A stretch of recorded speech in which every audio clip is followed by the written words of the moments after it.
আপনারা জানেন আমাদের দেশে এখন 12 লক্ষ রোহিঙ্গা বসবাস করছে।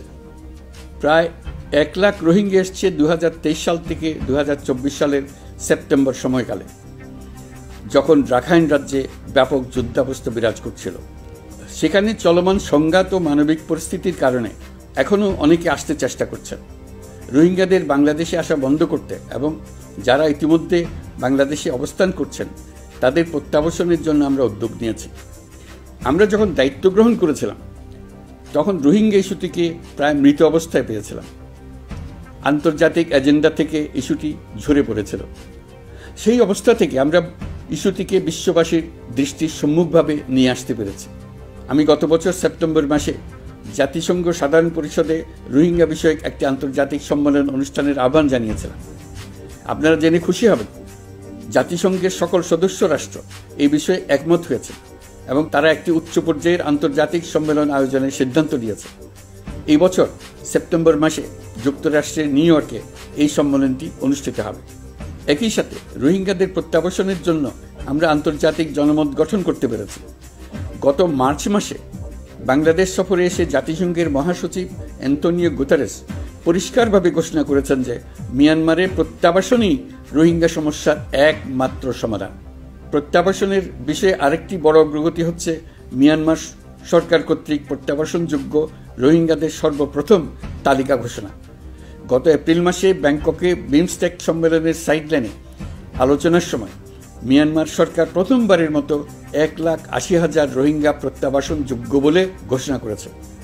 রোহিঙ্গাদের প্রত্যাবাসনে ও আমাদের সীমান্তের নিরাপত্তা নিশ্চিত করতে মিয়ানমারের সরকার সহ সেখানকার বিদ্রোহী গোষ্ঠীর সাথে আনুষ্ঠানিক ও অনানুষ্ঠানিক যোগাযোগ রাখা হচ্ছে।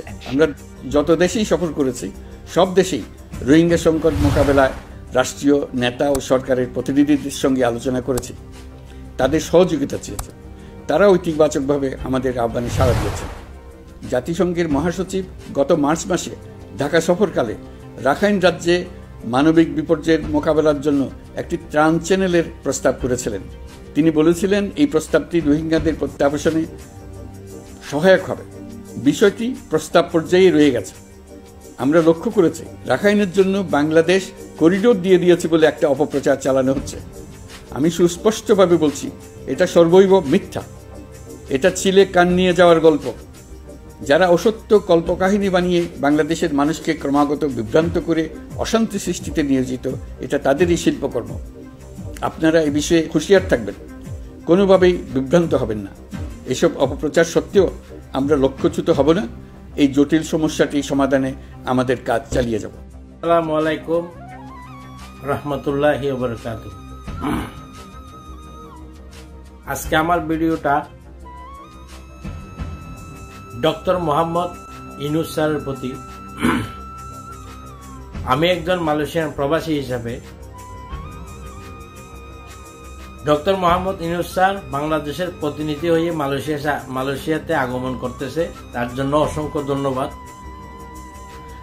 আমাদের মালয়েশিয়ান প্রবাসীর পক্ষ থেকে আমার নিজের পক্ষ থেকে উদাত্ত আহ্বান থাকবে, মালয়েশিয়াতে যতগুলা অবৈধ লোক আছে তাদেরকে বৈধ করেই এরপরে বাংলাদেশ থেকে নতুন লোক মালয়েশিয়াতে আনা হোক। এ হচ্ছে আমাদের বাংলাদেশের যতগুলা মালয়েশিয়ান প্রবাসী আছে তাদের একটাই দাবি।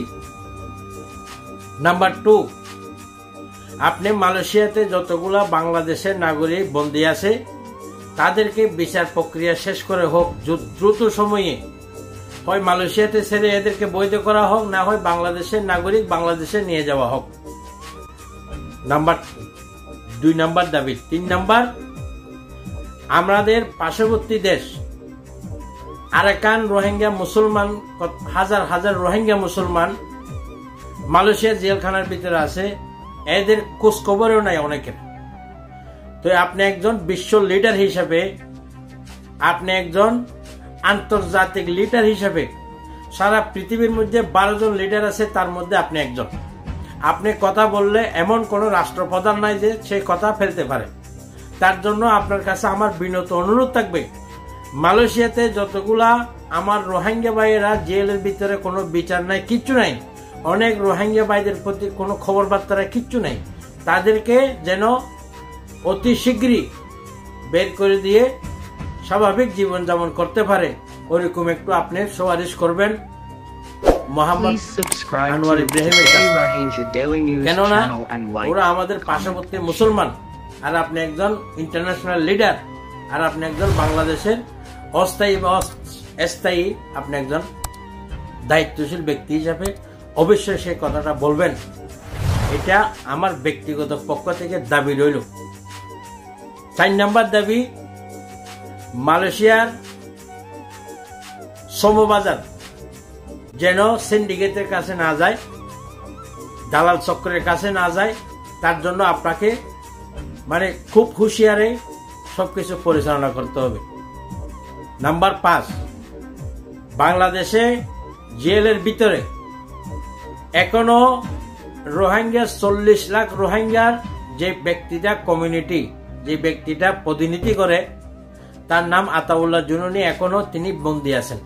তার কোনো বিচার শেষ নাই, তার কোনো বিচারের কোনো কথা নাই, খালি নিয়ে যাচ্ছে আর আনতেছে, নিয়ে যাচ্ছে আনতেছে। কেননা উনি 40 লাখ রোহিঙ্গার প্রতিনিধিত্ব করে। এরপর ওনাকে টেঙে পায়ে বেরি, হাতে হেলমেট, ওগুলো যেন করা না হয়। লোকটা অনেক অসুস্থ, আমি জানি উনি হাসপাতালে আছে, আর যেন লোকটাকে যেন আর কষ্ট দেওয়া না হয়। প্লিজ আমি বিনয়ের সাথে আপনার কাছে আমি অনুরোধ জানাচ্ছি, লোকটাকে যেন আর অপমানিত না হয়, লোকটাকে যেন আর কষ্ট দেওয়া না হয়। কারণ লোকটা নিজের জাতির জন্য সবকিছু উৎসর্গ করে দিয়েছে, এর মাত্র মানে মরে যাওয়ার পথে উনাকে প্লিজ যেন আর কষ্ট দেওয়া না হয়। আমি একজন মালয়েশিয়ান প্রতিনিধি হিসাবে, আমি একজন মালয়েশিয়ান প্রবাসী হিসাবে আমি আপনার কাছে আমি এই আহ্বানটা জানালাম।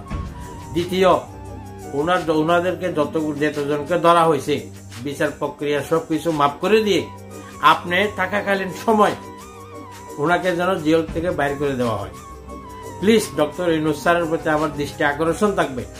কেননা উনি যদি না থাকলে এর রোহিঙ্গা কোনো অস্তিত্ব থাকবে না।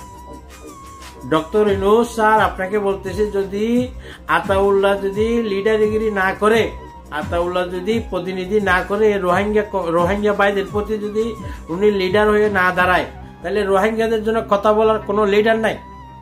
বাহিরে যেগুলো লিডারগিরি করতেছে এগুলো কোনো লিডার না, এগুলো সব টাকা খাওয়ার লিডার। এদের নাম বেছে টাকা খাওয়ার লিডার, এগুলো কোনো প্রতিনিধিত্ব করে না।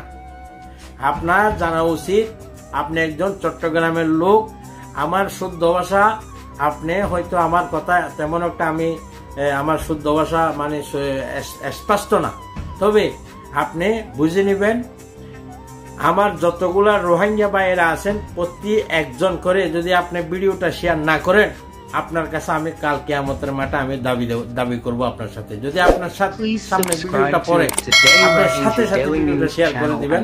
ভিডিও বানানোর দায়িত্ব আমার, শেয়ার করার দায়িত্ব আপনার। প্লিজ ডক্টর ইউনূস স্যারকে আমি আবারও অনুরোধ করব, আপনি আতাউল্লাহ সহ যে কয়জনকে ধরা হয়েছে, আরসার প্রধান সহ যে কয়জনকে ধরা হয়েছে, তাদেরকে অতি শীঘ্রই মুক্তি দিয়ে বাংলাদেশে ট্রেনিং দিয়ে মিয়ানমারে পাঠান।